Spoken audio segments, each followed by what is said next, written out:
Hello and welcome to DDOCast episode 316, recorded live on Sunday, December 22nd. I'm your host, Patrick.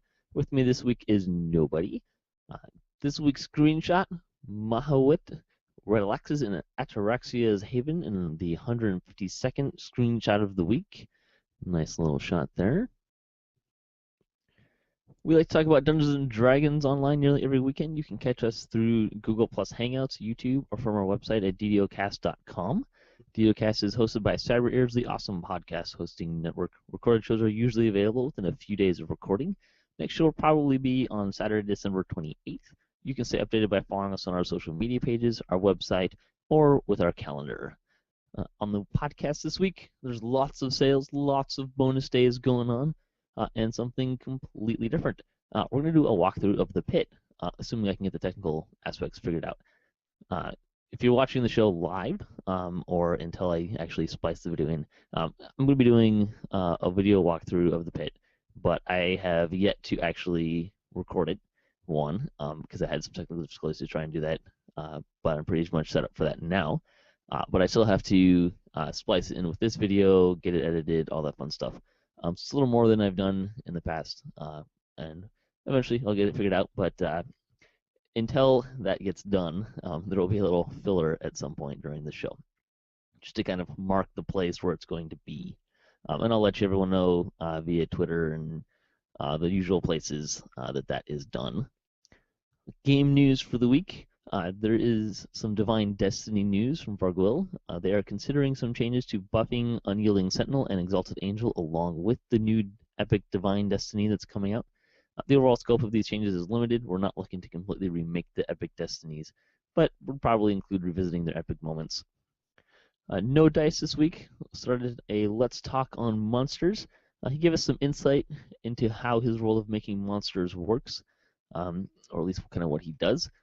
Also, he shared a video of a small horde of squirrels attacking during some testing. Squirrels are errantly triggering the attack music in the King's Forest. So he was working on that. Just a bunch of squirrels chasing him around. It's kind of funny, though. He also asked, which non-raid boss in DDO do you find the most memorable and engaging to interact with, and why? Me personally, I've always liked dynamic and impressive monsters, which basically means dragons. That's kind of the top of my list. The newer ones, they move and attack very well, and they seem to be one of the more fleshed out monsters in terms of behavior and how they attack and move around and everything. Gold daily dice rolls are being bound to character. They should be retroactively changed to bound to account as intended, but that has not happened yet. There's also a bug with combinations of valor not appearing in the end world lists for certain quests, which is mostly fixed. And I'll talk about that a little bit in a second. But the study in Sable quest is still having issues with that. On other news, all the fun stuff this week. Bonus days. The Festival Gesture is here through January 12th, which means the coins will probably drop up to about January 5th-ish. Maybe a little bit longer than that. They usually stop the coins dropping a little bit before the Jester leaves. We have double the XP from Daily Dice through January 1st. You can also get double the combinations of Valor in your Epic level quests and reward list now through January 1st. This is actually what was causing issues with the combinations of Valors I just mentioned. It's not possible to receive more than 100 combinations of Valor in an reward list, which is kind of what's happening on Epic Elite. You get more than that, and then they just weren't showing up. So due to issues resulting in no combinations of Valor being dropped from some Epic Elite quests, all Epic Elite quests are no longer giving double the combination of Valor, but they are still giving more than normal. And again, Study of Sable Epic Elite is still not giving any combinations of Valor. Also, a free little bonus, you can still get free Epic Hearts of Wood through January 12th. All you have to do is log in with a VIP 20 plus character, and you'll receive that Epic free Heart of Wood. Pretty awesome. Store news this week. Quartermaster X wrote that the Panda Bear Cub will be available early next year in a limited release for those who like pets and are looking forward to that. There are a host of sales. First off, you can get double bonus points now through January 2nd. You can also have for December deals this weekend, it goes through today, the 22nd. You can get 40% off spell point potions. You can get 25% off all supreme stat tomes, and you can get 40% off of healing elixirs. Then the sale for the couple of weeks this time, the Adventure and Advance sale is going now through January 2nd. I assume that's because they're mostly taking the holiday week off. You can get 25% off of Everon Adventure Packs and 20% off of Quest XP Elixirs. There are also in the store currently, until January 2nd, +5 stat tomes, including, if you buy them soon, you can get a +5 Supreme Stat Tome at 25% off. That is in there. The Heroic and Epic Autos boxes are also on sale, and they have a special deal that if you get both a Heroic True Heart of Wood and a Heroic Autos box, you can get 75% off of the Heart of Wood with the code HERO75. That's one per account. The same is also true of Epic. So if you get an Epic Autos box and an Epic True Heart of Wood, you can get 75% off of the Heart of Wood with the code EPIC75. And that's also one per account. To do that, you have to actually add both of them to your cart. You can't just use the quick buy function. You have to have them both in the same cart and then apply them. You also, if you try to buy both boxes together, it won't work. You can only apply one coupon code. So you have to buy them separately. But that is a very nice deal there. The freebie for the week is the gold party hat. The code for that is cheer7, one per account. Community news this week. This is where most of the news was. It's kind of a slow news week with the holidays and all that stuff going on. And I expect next week will be similarly slow. The 74th Chronicle, and also the last one for the year. Grimoire wishes everyone a happy DDO holiday season. Nice little post. Let's see, it was a spoof on a popular song. It was the 12 Days of Christmas, 12 Days of Festival. Deadlock hunts community specialist Cordovan through the Undermined and captured the results on video. So Cordovan made good on his Movember giveaway. And instead of doing the PvP, get beat up in PvP, this person, Deadlock, suggested it might be a little more entertaining to try and blow Cordovan up in Undermine. And some hilarity ensued as 5 other party members were trying to kill Cordovan using explosive devices. It was a kind of an interesting way of playing the game, kind of similar to the naked runs, and just kind of do some little fun with the quest. In case you're wondering about doing something like this, you could also try doing it in Blown to Bits in House Cannon.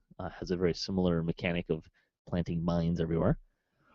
The Knights of the Covenant are a Thelanis-based role-playing guild seeking new members. The guild describes themselves as, quote, a medieval military Templar-style role-playing guild seeking mature role-players who appreciate the essence of real Dungeons & Dragons and creative enough to apply that in DDO. I'm going to skip the comment this week and save it for the next show, since there's no Chronicle this coming week because it's not the new year yet, and we'll have some guests on the next show, so we'll save that for then.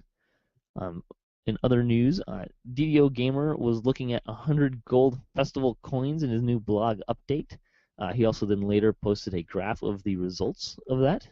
He didn't really get anything special, just a bunch of cakes and cookies, but he was really well pleased with that anyways.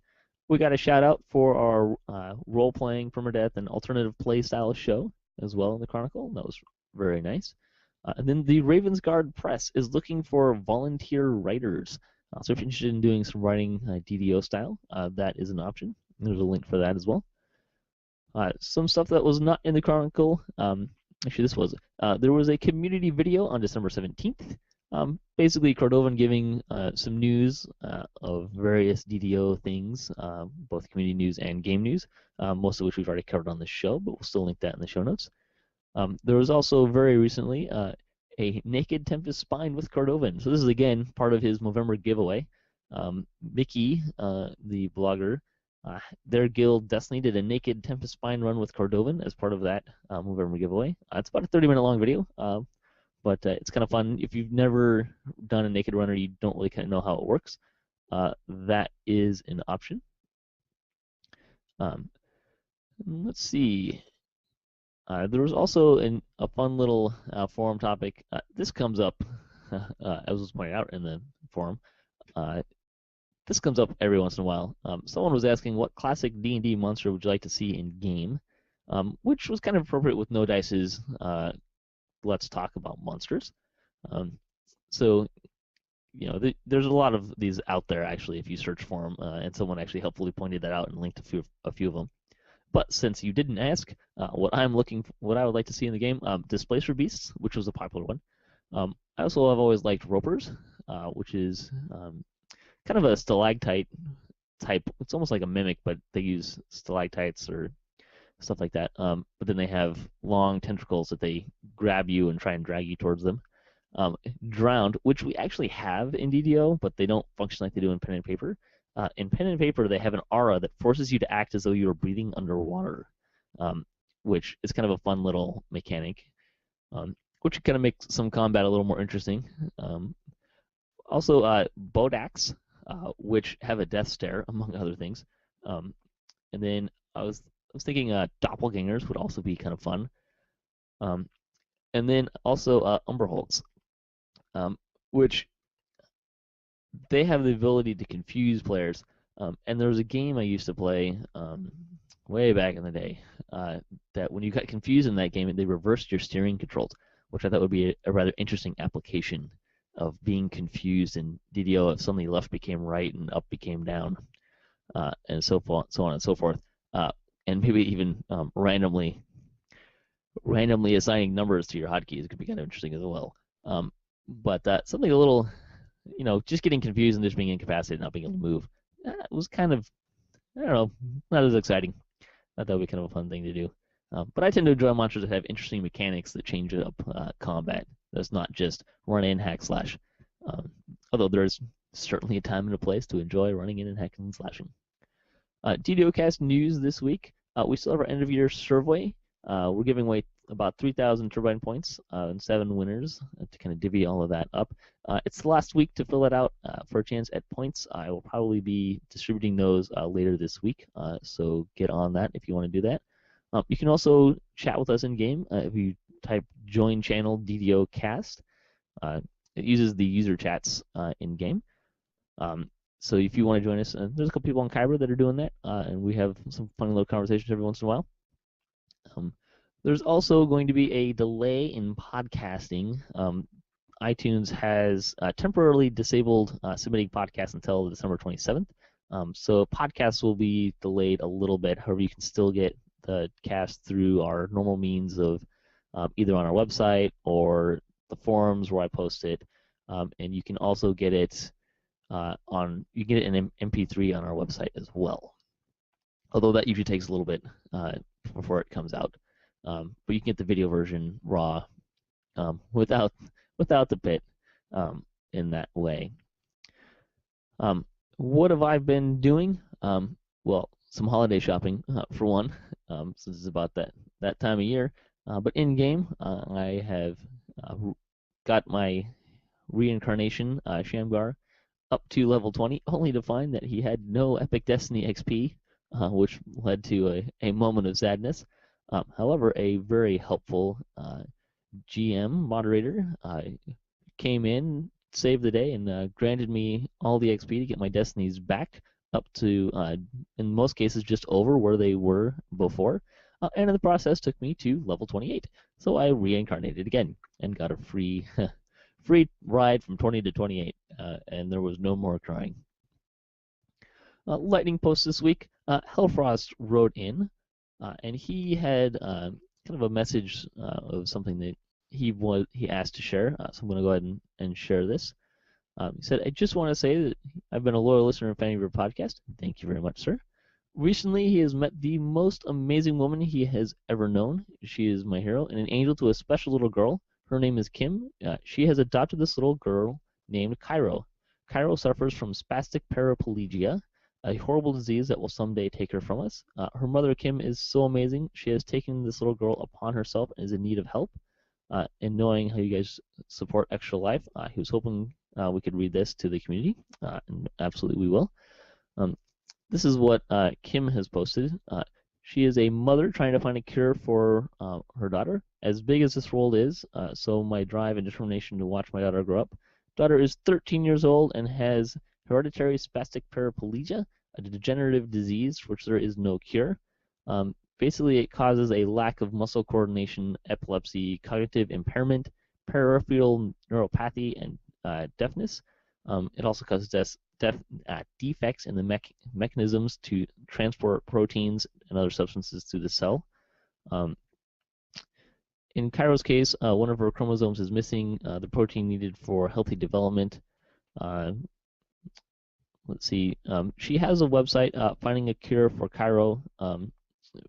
Cairo has pain most days, cannot walk well, and tires easily. Soon she may not be able to walk at all. And pretty much all she wants to do is walk down the aisle one day and wants to play baseball and run around like the other kids, but it's impossible due to her disease. So this is kind of Kim is doing a push for finding a cure, and we'll link this in our show notes. You can get more information if this is something that interests you, especially during the holiday season. A good time to give a little extra at the end of the year. The website is Finding a Cure for Cairo, KYRO, it's all one word, .org. And again, we'll link that in the show notes. If you are feeling generous this season and want to give some money towards that cause, and that would benefit more than just Cairo as well. But wanted to share that for Hellfrost, especially with kind of in line with the holiday giving season, and also we just got done promoting Jerry's Movember campaign as well. The survey question from this week, Empress Mizaru asks, where'd I leave my wheel of cheese? You didn't actually leave it anywhere, Mizaru. A rogue dev stole it out of your pocket and fed the hamsters with it. Thank you for your contribution. And at this point in time, this is, instead of a round table, I'm going to do a guide to the quest The Pit, which is probably one of the less popular quests in the game, and it's a little tricky to navigate and everything like that. So we're going to do a video of that walkthrough, and this is where it's going to be, so enjoy. Welcome, DDOCast listeners. We're going to do something a little special here, try it out, see how it works. I'm going to do a video guide of The Pit. This is a quest in House Deneth, House D, and you can see here on the map, it's in the northeast corner. It's behind the Anvil Fire Inn. If you're listening to this show on an MP3, not the video, you may want to come back and watch this on a video. You can do that at DDOcast.com. But we'll kind of go through this pretty quick, but at the same time, I'm going to kind of explain how things work as we go. You get the quest from Vargas D. Deneth, who's outside the quest. He gives you this nice little handy pit restart guide, which I'm not going to read through anything extreme, but it basically tells you how the quest works. This is not a very linear quest, and it's also not a very standard quest. But if you're kind of new to this, you need a little help or a reminder where you need to go, this is a great little tool for that. It just pops in your inventory after you get the quest. I don't need it, so I'm going to get rid of it. And yes, I'm a level 27 sorcerer, and I'm going to do this on normal. This is not an exercise in killing stuff. I want to spend more time showing how this quest works. So when you zone in, you come into this nice little hallway. There's a little rope that you can take back out should you need to do so. This leads to a one of two shafts. They're actually right next to each other. And you can see they go up and down pretty significantly. And they're literally just almost a figure 8 with the holes it's a long ways down, so a fair ways up. To get started, we have to power up the backup generator. So this is the hallway we zoned in on. And actually, if you just kind of float down straight from here, you'll find a shrine. Don't float too far, though. You go down to one of the game's longest ladders. So we need to go to the backup generators. To do that, we're going to pull a little trick here. As you can see, there's the ramp that I'm on, and there's a ramp underneath me. There's essentially two sets of ramps here that run over each other. They're not the same set of ramps, though, and we want to be on the one that's underneath. So what we're going to do is we're going to jump down. Feather fall is a pretty handy thing to have in here. Makes it a lot easier, but you don't necessarily need it. So we're going to jump down to this ramp, and we're just going to follow this ramp all the way up to the top. This is a ramp that we'll be using a lot. And you can see here on my right, this is the main breaker room. And you can see how the gems are red, and there's a barrier in front of it. You'll see a lot of that at the beginning of the quest. That just helps guide you along for the most part. Now when you get to the top, there's this nice little acid trap. And there's a valve there that you can turn it off with. Just be a little careful on Elite. This thing packs a pretty good punch. But if you get the timing right, you can stand right here on top of the valve. Although I'm not quite in the right spot because I got hit there. And then you can just pull the valve, and that'll turn the acid off for those coming behind you. We're going to continue up this ramp here to the right of that valve. And this is essentially the very top. And this is the backup generators. And what's in here, there'll be a bunch of oozes and some trogs. There are 9 levers. If you're familiar with the shroud, that's essentially what these levers are. When you pull a lever, it'll light runes on this corresponding panel here. But it lights the rune that corresponds to the lever that you pulled, as well as the ones adjacent to it. So the trick here is basically you pull the 4 corners and the center. You can see as I pull the upper left one, it lights up the upper left corner, and then the 2 next to it, directly adjacent. It doesn't light up the diagonal. We'll go ahead and pull those levers here and fend off some trogs.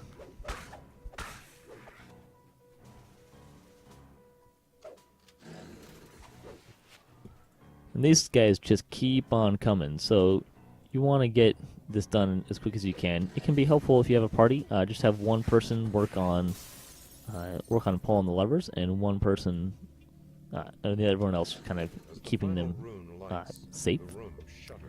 So that's done. The next task is to light the first furnace. To do that, we need to go pretty much all the way down. So this is where your featherfall is going to come in handy, and you'll see a fairly nice portion here. Basically, you can also just follow the ramps down. Both of the ramps will kind of get you in the general area. If you're on the wrong ramp that doesn't actually make it all the way down the furnace, this is where you're going to end up, and you can see below me where we're going. And I didn't mention it the first time, but you notice here that one of these gems is yellow. Yellow means that that's the one that you currently are on. When you finish that, they will turn green, and red indicates that you're not yet to that part. This one has 3 gems, because you will come back here. There are 3 furnaces that you have to light in various points in time. We're lighting the first furnace. This is an area where if you can get it, fire resistance will really help, and also jump will be kind of important. You're going to do some Super Mario hopscotch climbing skills here. This is probably one of the reasons why people don't particularly care for the quest. That, and it's not exactly easy to navigate. Alright.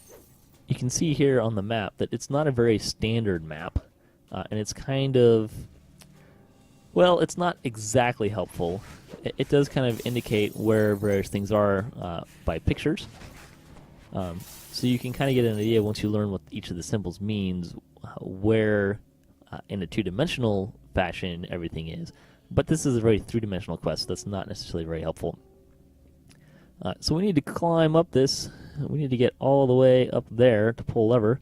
Notice there are some acid traps here. I'm going to mostly ignore them because I'm doing this on normal, but there's a valve over here that I've got highlighted. You can see if you pull that valve, and there's another one up here, it turns off these vents. So if you're doing this on Elite and you need to kind of get through these a little safer, you can do that. And it's all kind of just a timing thing to get through all these. And this is where it gets really fun, because you got to land on all these pipes. Now there's a couple ways to do this. You can go in this direction and kind of take that ramp around, or if you have a high enough jump, you can take this little shortcut here and jump to these pipes, and then jump over here if you can actually not miss it like I just did. Now, this is why some people don't like doing this quest, because it's a little tricky to navigate some of these things.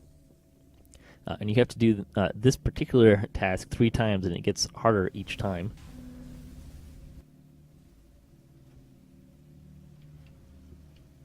Okay, so we get up to this point on these pipes here. Continue on up.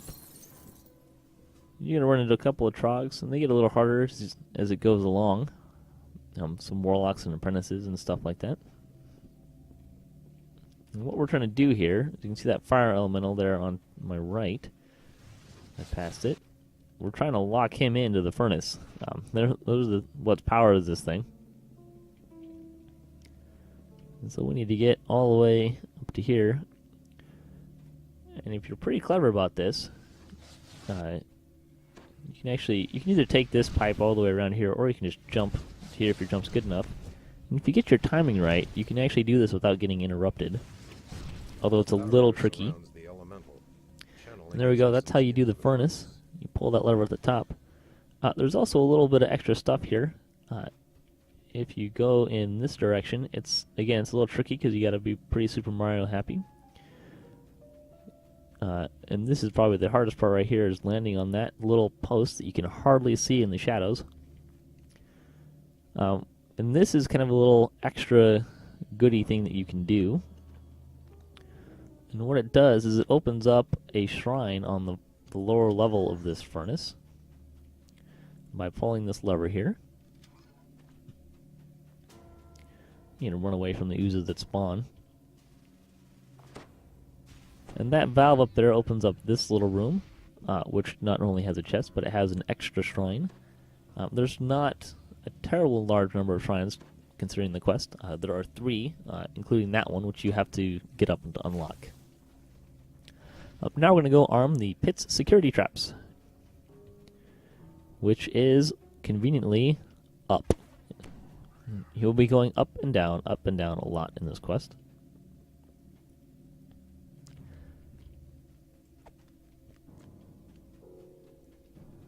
So as you come out of the furnace, turn to the right, and we're just going to follow this ramp up until we get to the security traps. There's actually going to be a little bit of a trick to this. Whenever you're going up, just follow the ramp that's there. You always end up on the same ramp system going up.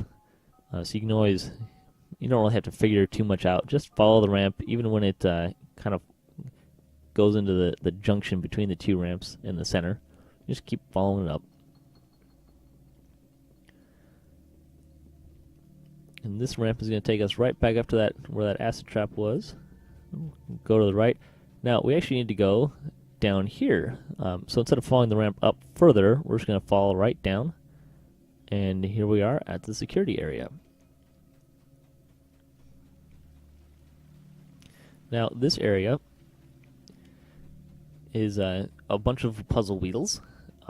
And you can actually find the code that are hidden around the room. So you can see here is the red wheel rune is underneath that walkway.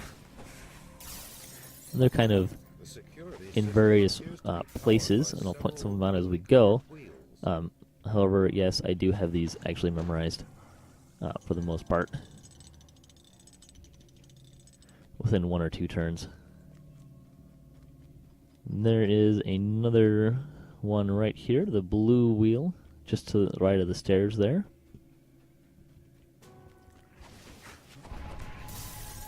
So we'll just lock those in. You're going to keep getting harassed by various oozes and troglodytes. It's pretty much what the entire quest has to offer. And let's see, there is another rune. You can do a little camera trick here.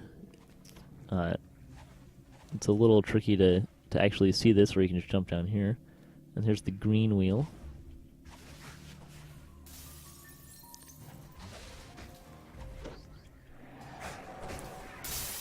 And the wheels themselves are also kind of hidden around the room to a certain extent.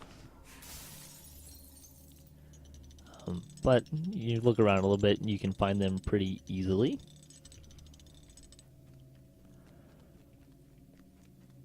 And what we're going for ultimately is the lever that's behind that blue shield there.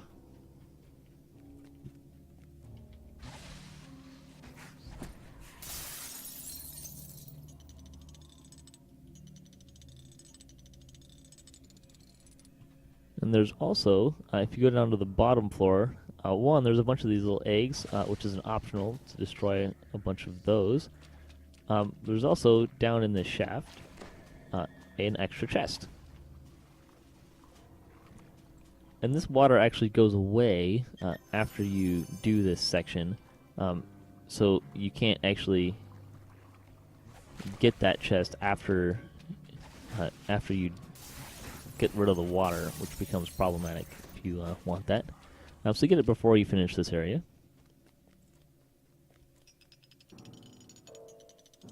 Do the last rune here. As the wheel slides into place, a loud pop comes from the center of the room. So now we can go up and pull that lever there. Again, if you don't know what the wheel combination is, you can find it around the room, or you can write it down from watching me here. You feel another shudder. All right, now we need to go start the second furnace. So we could go exactly back to where we were. They like to do this in this quest a lot. Up and down, up and down. Of course, now it's going to be a little more fun, because what's happened is we've armed the security systems, which means there's going to be a bunch of force traps around here. There is no resistance for these. They're force. You'll kind of see them as I float down to where we're going. You can mostly avoid them. There's a little bit of timing to it, but you're going to take a little more damage. It's fairly reasonable, even on Elite. But if you kind of stay to the edges of the ramp, you can kind of stay out of most of that way. So now we're going to do the second furnace, which is much the same as the first, except there's more fire elementals and a little more trick to getting up there. You can kind of follow this route over here. You can also, if you have a high enough jump, sneak up over here and fall down like I just did. If you kind of go in that direction I was trying to go, you can kind of skip the air vent, which is kind of the part that's going to be a little tricky here. There is a lever to turn all of that off at the far end. You can see that getting past that little air pocket or air vent there is a little tricky.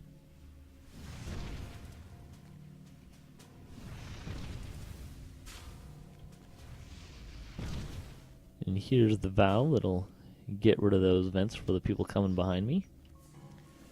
Now you can kind of follow this whole system of pipes around that way, or with a little bit of jump, you can take a little shortcut here.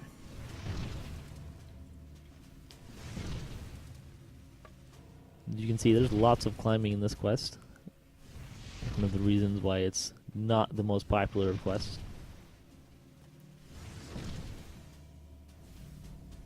And here we are at the top. If you jump to the right there, this valve turns off the acid traps behind me. You can also take that pipe all the way around. And then if you sneak around the corner here, you can pull this lever before that fire elemental even knows you're there. Channeling their essences into the furnace. Now we need to go start the power breakers. There's also, like in the first furnace, an area up to the top that's kind of optional that you can go to.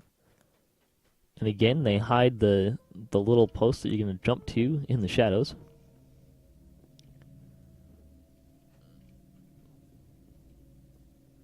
Each of the furnace has one of these little rooms. And this one has a couple of trogs and a chest.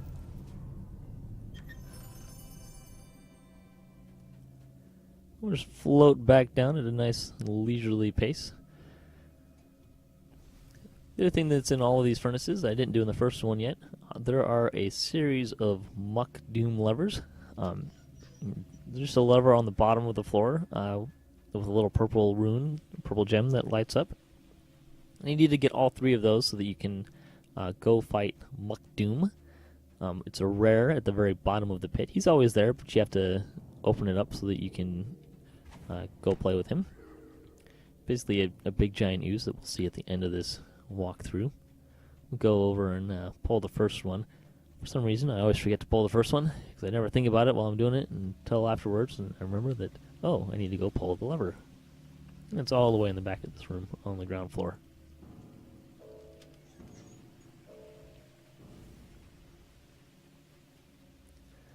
Alright, that was the fourth step, lighting the second furnace. There's 9 total steps. We're going to go reset the power breakers. This is probably one of the more tricky ones to do. It can help if you have a low-level electrical resistance item or absorption item. This is a pretty handy place to have it on Elite. Coming out of the furnace, we're going to go to the right again. We pretty much always go up, out to the right. You can see the force traps going off as I'm running past here. You can also see that they don't tend to hit me very often. I don't really try and avoid them too much. There's not really much doing there, and they don't tend to hit, even on Elite, they're not too terrible. They're survivable if you have a decent amount of hit points. A little bit of self-healing, though, goes a long way in here, because you may not be near your healer, and it's really easy to get lost in here. Here's the power breaker room. As you can see, there's a whole bunch of lightning traps going on, and there's a whole bunch of levers. What we have to do here is pull all the levers, and at some point, you can see that lever on the back. The shield's going to go down, and you can go pull that lever. However, if you're pretty clever about this, there is a nice little hole in the force field if you can find the right spot, and you don't actually have to pull all the levers. And there you go, just like that. There's also in this area a secret door right over here, behind which is sometimes a named troglodyte, and also a chest. Oh, there was the named troglodyte. This chest is sometimes trapped. As you can see, even my pitiful spot is able to find this particular trap. So just be aware of that on Elite. If you don't have a trapper, you may not want to open that chest. Now we need to go power up the main control room. This is down, so we'll just float down. We're pretty much going to aim for the shrine. You can see on the map where the shrine is. This is the lowest room. And here is the main control room. You can also see there's the shrine. So again, up that direction is where we came in. The furnaces are in this direction, so just kind of float down, and there's the shrine. Don't float down too far, or you keep going.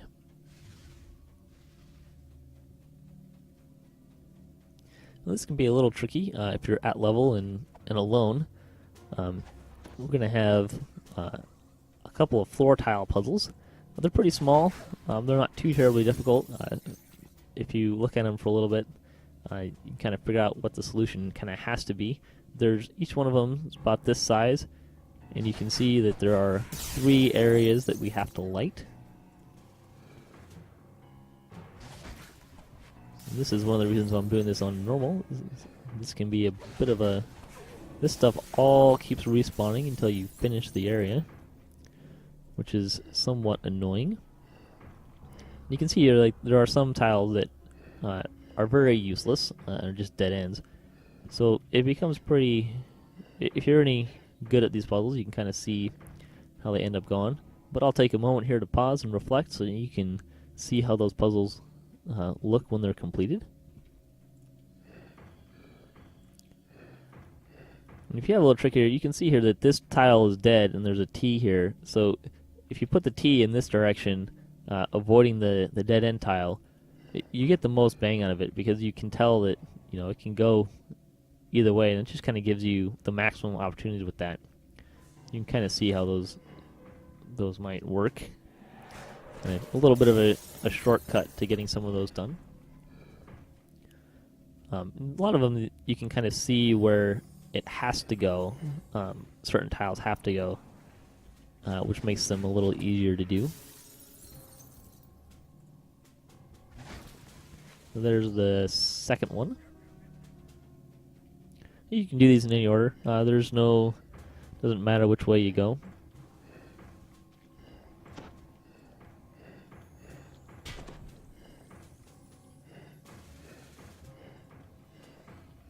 Of course, the oozes love to just kind of pester you. they keep coming too. The other trick here is try and avoid killing stuff on the actual, especially the oozes on the tile, since their dead body tends to just kind of hang out for a little bit. Makes it a little hard to read the puzzles.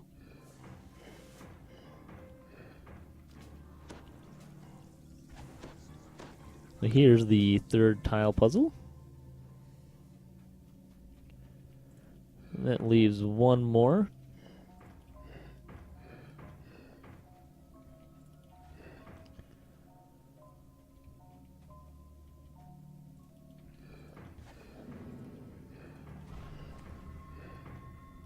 You get a little practice with these, they become pretty easy over time.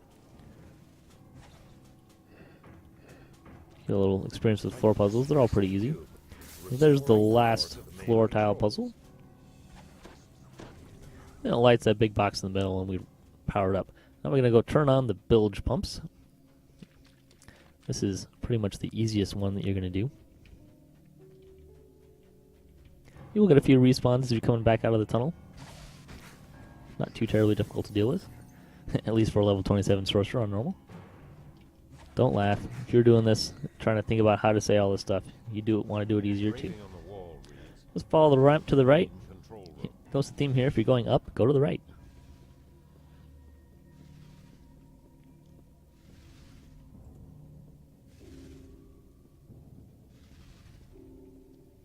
The bilge pump is the 7th of 9 tasks. And here we go again. You can see the nice yellow gems telling us where we're going to go. This is mostly a bunch of troglodytes. A pretty easy task here. All the way in the back, which really isn't that far. There's a nice little lever. And this turns on the build button. That's all you got to do in this room. Aside fight from all these trogs. And there are a fair number of them. There is also here another hidden door, behind which is the third shrine in the area. Usually try and save that shrine until going up to the last one. We're on the 8th one. We're going to go down to the furnace, which you may notice passing is pretty close by. And all we got to do is go down and to the left at this point. And it's right around the corner. And here, back to the furnace room. The third furnace is a little trickier, and it's even more tricky to actually solo this. But I'll show you a few tricks here. This one has a bunch of air vents that shoot you up into the air, which have levers. The problem is that you can't actually access all of the levers from where the air vents are. But before we forget, we'll pull the third and final Muck Doom lever, which is right over here. And I will point out here that this lever will activate that vent up there. You can see the one here. Graphic isn't actually enough to see there, but so you can see that if you need that vent to shoot you up, you can't actually pull the lever by yourself. So if you have some friends, you can have them help you out here. There's also a little bit of a trick to getting up. Here's the first vent in the back. If you pull the valve and then hustle over, jump into the airstream, it'll throw you up just enough to catch the set of pipes. And then we're kind of going to navigate around and deal with some troglodyte spawns. And here's the vent that I was showing you earlier, and the lever which is down there. However, we have jump, and I have haste. It's not too terribly difficult, and I've done this with most of my characters, even at level. You can just jump over here and catch this pipe, and then crawl up. And we're just going to kind of navigate through some of these pipes here. And again, I've done this with a wide variety of characters at various levels, and it's totally doable. You might have to take your armor off, but it's totally doable at level. Featherfall will certainly help. I'm going to navigate over here to the northwest corner of this room. And there is another valve within reach of its air vent. We'll take this up, if we can get the timing right. You can also do this with a hireling. You have them pull the levers for you. You'll notice up here are 2 chests. Be wary if you're doing this at level, because what will happen once you open this chest, you're going to get, among other things, a named troglodyte. So you get some trog spawns for opening this. I usually just kind of ignore these chests if I'm at level. It's not really worth the effort. But since I can blow stuff, it's not too hard. Well, if you see here, there's a little pipe running lengthwise across this hole. We're going to float down and catch that pipe. And here we are, magically at the top. And again, if you kind of sneak around, you can get this lever before the fire elemental notices you. And there we go. The furnace is lit. Now it's time to go to the last area. We'll restart the whole system.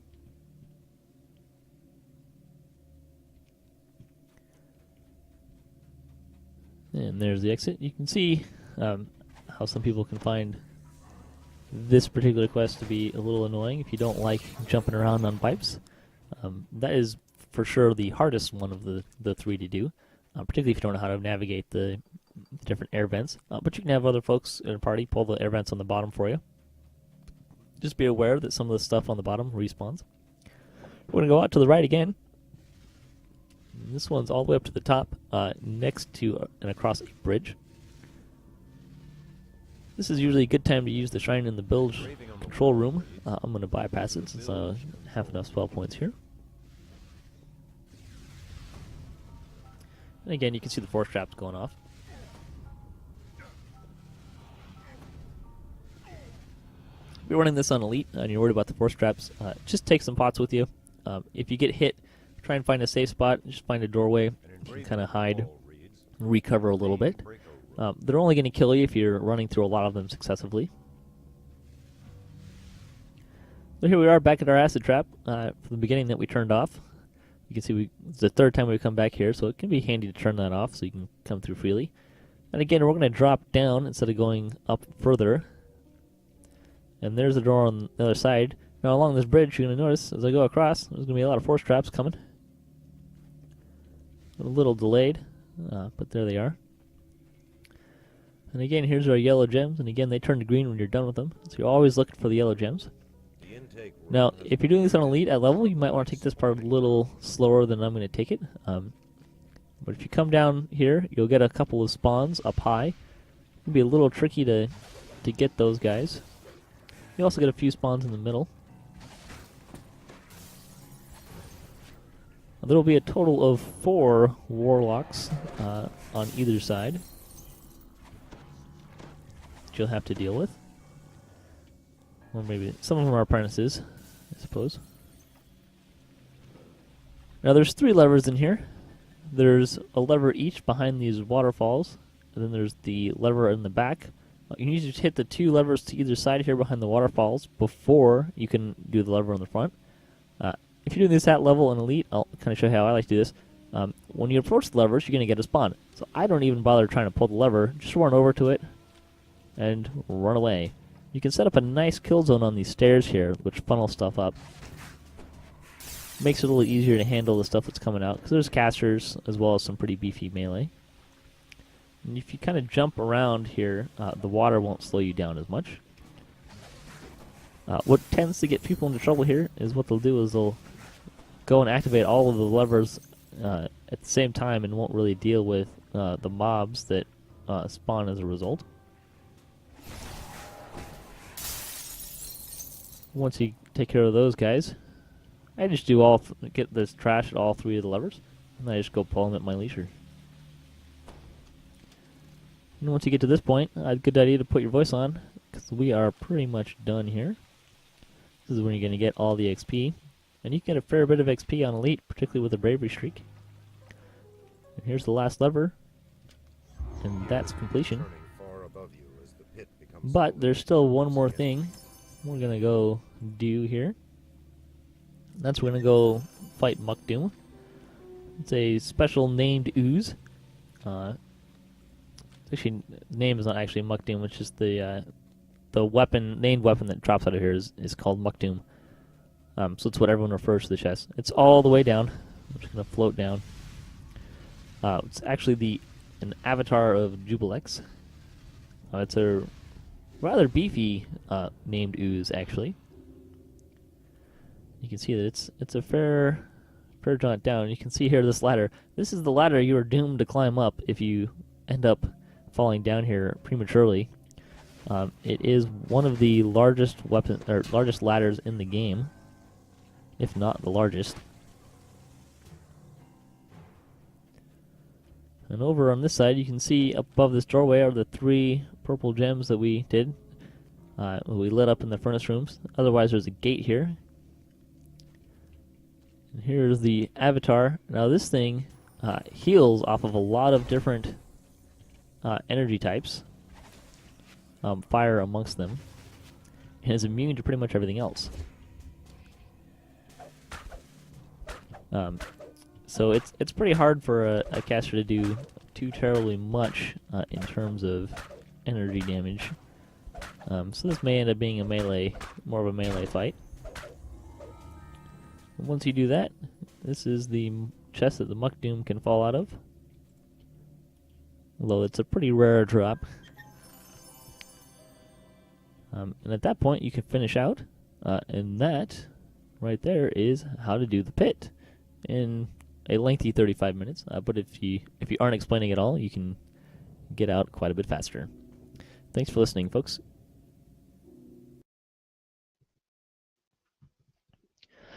And there you go. That is the pit. That's it for this week. Merry Christmas to all. A shorter show, maybe, depending on how long the pit video actually is.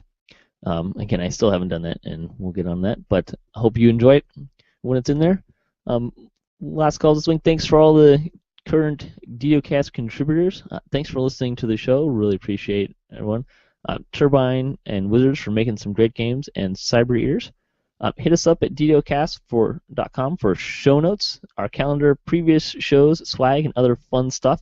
If you want to be a part of the show or just say hi, you can email us at DDOcast@gmail.com. You can also find us on social media and follow us up for the latest cast updates, or you can find us in-game by typing Join Channel DDOcast and talk with listeners in-game. If you're wondering where I'm on Kyber, so you can find me there.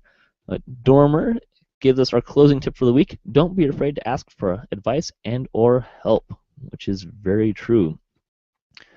So, until next time, may all your attack rolls be crits, all your chests live appropriate, have fun, and don't forget to have a Merry Christmas and a Happy Festival. Thanks for listening.